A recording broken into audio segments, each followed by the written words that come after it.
क्या वजूहत है कि दुबई जैसे बड़ी बड़ी कंट्रियाँ, यूएई जैसी बड़ी बड़ी कंट्रियाँ जो मुस्लिम कंट्रीज हैं, उनका रुझान इंडिया की तरफ ज़्यादा क्यों है? अभी रिसेंटली गाइस यूएई ने ऐलान किया है कि हम इंडिया को गोल्ड प्रोवाइड करने जा रहे हैं, वो भी 1 लाख केजी गोल्ड प्रोवाइड करने जा रहा है यूएई इंडिया को। तो मैं पब्लिक के पास जाऊँगा और उनसे पूछूंगा कि क्या वजूहत है कि यूएई का रुझान ज़्यादातर इंडियंस की तरफ ज़्यादा, क्या वजूहत है? वर्ल्ड वाइड में इंडिया की रिस्पेक्ट ज़्यादा की जाती है as compare to Pakistan. Pakistani क्यों अपनी इज्जत करवाने में दुनिया से पीछे रह चुके हैं? पाकिस्तानियों की इज्जत क्यों नहीं है एज कम्पेयर? नमस्कार दोस्तों, हिंदुस्तान की बात में आपका स्वागत है। यहाँ हिंदुस्तान की हर खबर आपको देखने और सुनने मिलेगी, साथ ही पाकिस्तानी समाचार भी देखने को मिलेगी, इसलिए चैनल को सब्सक्राइब करना और बेल आइकॉन दबाना ना भूलें। धन्यवाद।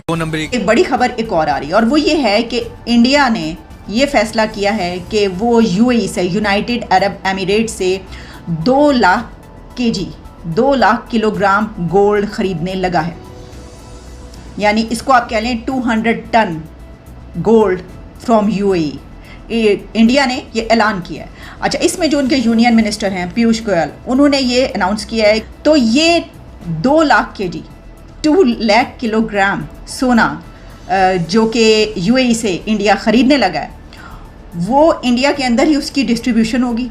ठीक है, जाहिर है कि उसके अपने जो भी जितनी भी खपत होती है उसके मुल्क के अंदर गोल्ड की वो होगी।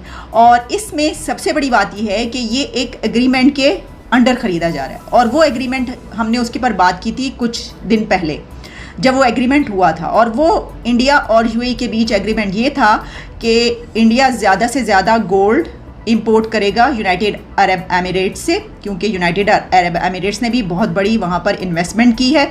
लेकिन इसके साथ वो यानी यूएई इंडिया को ये एक सहूलत देगा कि उस पर कम से कम टैक्सेस और जो भी इंपोर्ट ड्यूटी और जो भी होता है वो बहुत कम आएगा। तो अब इंडिया जो गोल्ड ख़रीद रहा है वो इसी तरीके से बहुत सस्ते दामों ख़रीद रहा है। यानी उसको जो सहूलियात दी जा रही हैं वो बहुत ज़बरदस्त एक उसको ये फैसिलिटी दी जा रही है। क्या तो 200 टन से ज़्यादा गोल्ड की बात हुई थी कि 200 टन अगर गोल्ड ख़रीदा जाएगा तो उसके ऊपर ये तमाम फैसिलिटीज़ दी जाएंगी। तो यही वजह है कि अब हम देख रहे हैं कि 2 लाख किलोग्राम सोना वहाँ से ख़रीदा जा रहा है। अच्छा, एक तो ये बात हो गई कि जनाब इससे इंडिया और यूएई के ताल्लुकात भी बहुत बेहतर होंगे, ट्रेड भी बढ़ेगी और दोनों को बिज़नेस में बहुत ज़्यादा फ़ायदा होगा। ये अपनी जगह पर और भी बहुत से एग्रीमेंट्स होंगे, लेकिन इसके साथ साथ जो उसकी इंडिया के अंदर की खपत है वो भी पूरी हो सकेगी और सस्ते दामों ख़रीद के होगी। ये तो अपनी जगह पर। लेकिन जो मैंने इससे पहले एक बात की थी कि ये वो दौर है कि जब जो डॉलर है उसकी जब बात की जाती है तो कहते हैं कि डॉलर कभी भी नीचे जा सकता है और कभी भी ऊपर आ सकता है। लेकिन ये शायद सालों के बाद पहला मौका आया है अरसे के बाद, डेकेड्स के बाद, कि जब डॉलर ऊपर नीचे जा रहा है और कहा जा रहा है कि कोई पता नहीं, क्योंकि कंट्रीज़ ये भी कोशिशें करते रहते हैं कि डॉलर को नीचे करके तो अपनी करेंसी जो है वो उसको बढ़ाया जाए और कोई ऐसा सिस्टम पैदा किया जाए कि डॉलर की जो एक जकड़ है उससे बाहर निकल जाया जाए।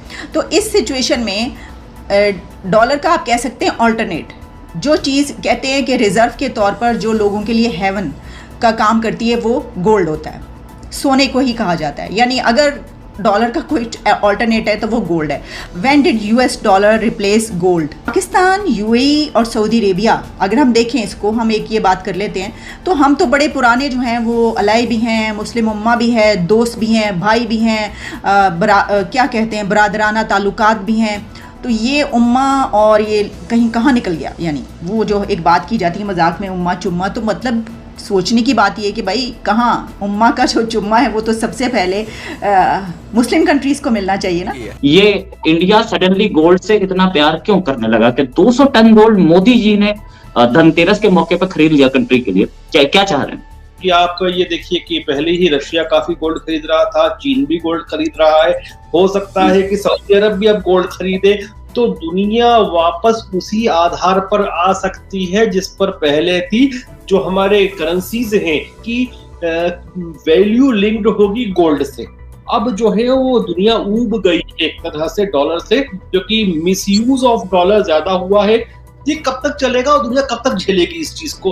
तो कहीं ना कहीं चीजें उस दिशा में भी जाती हुई मुझे नजर आती हैं। और हम तो बोलते ही आत्मनिर्भर भारत बनाने की बात, तो अपने आप आत्मनिर्भर बनाने के लिए गोल्ड के रिजर्व जो हैं, जिसको बुलियन रिजर्व जो कहते हैं, इस पे गोल्ड प्राइमरी रिजर्व होता है, वो इकट्ठे कर रहे हैं। और मैं तो ये भी कहता हूँ आगे थोड़ा सऊदी अरब के ऊपर भी वॉच रखें कि यदि ये डी-डॉलराइजेशन की तरफ जाते होंगे तो बड़ी मात्रा में सोना खरीदेंगे, जैसे हमने रूस को देखा, जैसे हमने चीन को देखा।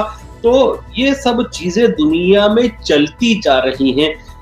तो ये सब चीजें जो हैं, अब हिंदुस्तान भी अपने जो गोल्ड का भंडारण है उसमें इजाफा करना चाहता है और मुझे अच्छी मात्रा में चीजें जाती दिख रही है। देखिए रोहित भाई, मैं एक चीज बार बार कहता हूं कि यदि तीसरा विश्व युद्ध हुआ तो हिंदुस्तान जो है, अभी मुझे संभावना दिख नहीं रही है लेकिन हाँ अनकरीब होगा, लेकिन उस थर्ड वर्ल्ड वॉर में हिंदुस्तान की स्थिति first world war, second world war वाले स्विट्जरलैंड की रहेगी कि हम हो सकता है कि निष्पक्ष रहें, अपनी तैयारी पूरी करके रखें कि कोई हमारे ऊपर नजर नहीं उठा सके, लेकिन हम अपने आप को प्रिजर्व रखें और उसके बाद एक बड़ी शक्ति बन के उठें।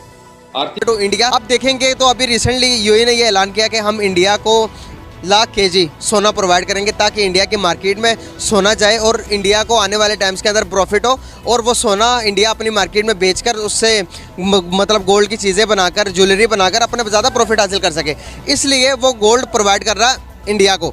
तो ज़्यादातर देखते हैं कि पाकिस्तान से यूएई का रुझान हटते जा रहा है और इंडिया की तरफ ज़्यादा होता जा रहा है हर एक सेक्टर के अंदर। क्या वजूहत है? ऑब्वियस सी बात है, इंडिया ज़्यादा बड़ी मार्केट है इस वजह से, और दूसरी बात यह है कि ट्रस्ट इश्यूज़ आ जाते हैं।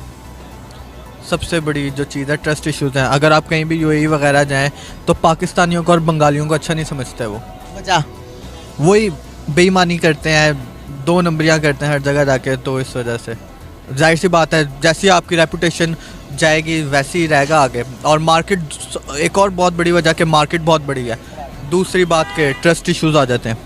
क्या वजूहत है कि यार हम कहते हैं कि मुसलमान है, मुसलमान कभी वादा खिलाफी नहीं करता और हम वादा खिलाफी करते हैं, मुसलमान कभी बेईमानी नहीं कर सकता, हम बेईमानी कर रहे हैं, मुसलमान कभी किसी को झूठ नहीं बोल सकता, हम झूठ बोल रहे हैं। क्या वजूहत है? क्या वजूहत है कि दुनिया हम पर ट्रस्ट नहीं कर रही? तुर्की में हम जाते हैं तो वहाँ पर बाइकआउट पाकिस्तानी लिखा आता है। जो यूएई में जाते हैं, यूएई ने अभी शराइत रखी है पाकिस्तानियों पर, जो भी पाकिस्तानी एंट्री करेगा 5000 दिरहम आपके अकाउंट में होने चाहिए। इस किस्म की दुनिया हम पर शराइत रखती जा रही है। क्या डाउनफॉल में जा रही है इकोनॉमी, डाउनफॉल पर, क्राइसिस में, पॉलिटिकल क्राइसिस में स्टेबल नहीं हो पा रहे हम। क्या वजूहत है? सबसे बड़ी वजह वही है ना कि हम जहाँ भी गए हमने